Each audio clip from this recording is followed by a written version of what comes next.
The fighting in Sudan is a power struggle. It's a power struggle between two men. One is Abdel Fattah al-Burhan. He's the general who has been head of the Sudanese armed forces for the past few years, and he's also basically the leader of the country. He looks pretty much like a guy who's trying to ensconce himself as a dictator for life. The other guy is Mohammed Hamdan Dagalo, popularly known as Hemeti. He calls himself Hemeti, everybody calls him Hemeti. He is the leader of the Rapid Support Forces, which is a vast and extremely powerful militia group that is importantly outside the command of the regular armed forces, and that's allowed Hemeti to make himself power broker in his own right. He controls a large chunk of the economy, especially the gold trade, and he is effectively, or he was, until this fighting started, Burhan's effective deputy, the effective vice president. But it's pretty clear his end goal is to be the indisputed ruler of Sudan as well. So basically what you've got is a fight to the death, it looks like, between two men who've basically decided there's only room for one of them in Khartoum and in Sudan. So the Rapid Support Forces grew out of what was called the Janjaweed militia, and they were pro-government militias, mostly raised to suppress an uprising in Darfur, which turned into a huge and very, very bloody war in the 2000s. Hemeti was one of the commanders of the Janjaweed. And to kind of understand how we got to today, you have to go back to 2013 when the dictator of Sudan, a guy called al-Bashir, took these Janjaweed guys and reformed them. He made Mr. Hemeti a lieutenant general, and he made them answerable directly to himself. Fast forward to 2019, when you get a huge, basically a massive civilian uprising, pro-democracy protests in Khartoum.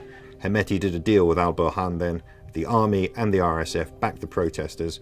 They arrested Mr. Bashir and a revolution was proclaimed. You did get a transitional government, but both Mr. Hemeti, representing the RSF, Mr. Burhan, representing the army, were in very influential positions in that. And then 2021, they do a full coup of their own and basically put themselves in charge of the country. And so it felt to lots of people like someday this showdown was going to come. So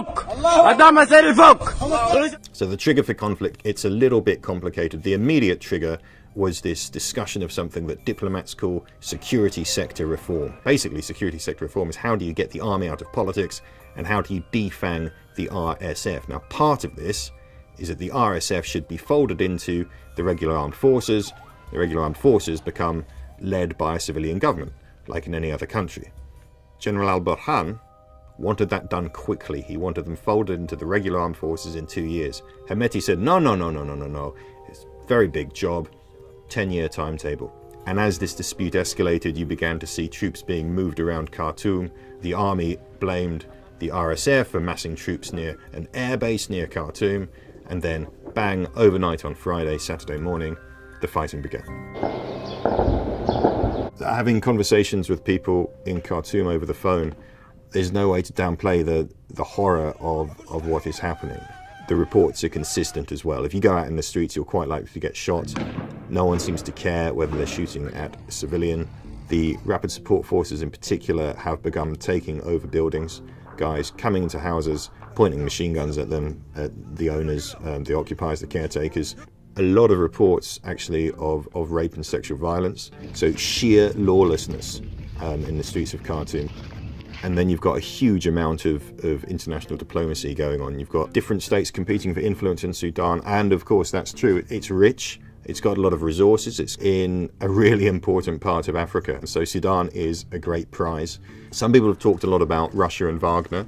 Hemeti's RSF have done business with Wagner. He is known to have become wealthy from gold mining. His forces provide security for a gold mine run by Wagner in Sudan. But look, he's not alone. And Mr. Burhan has also visited Moscow and has also done deals with the Russians. So I would be wary of drawing a conclusion that one side is backed perhaps by Russia and the other side is backed by the West. I think actually if you look at the behavior of all the outside players here, they tend to hedge their bets. They don't want to back the losing horse, and it's not entirely clear which the losing horse is going to be yet.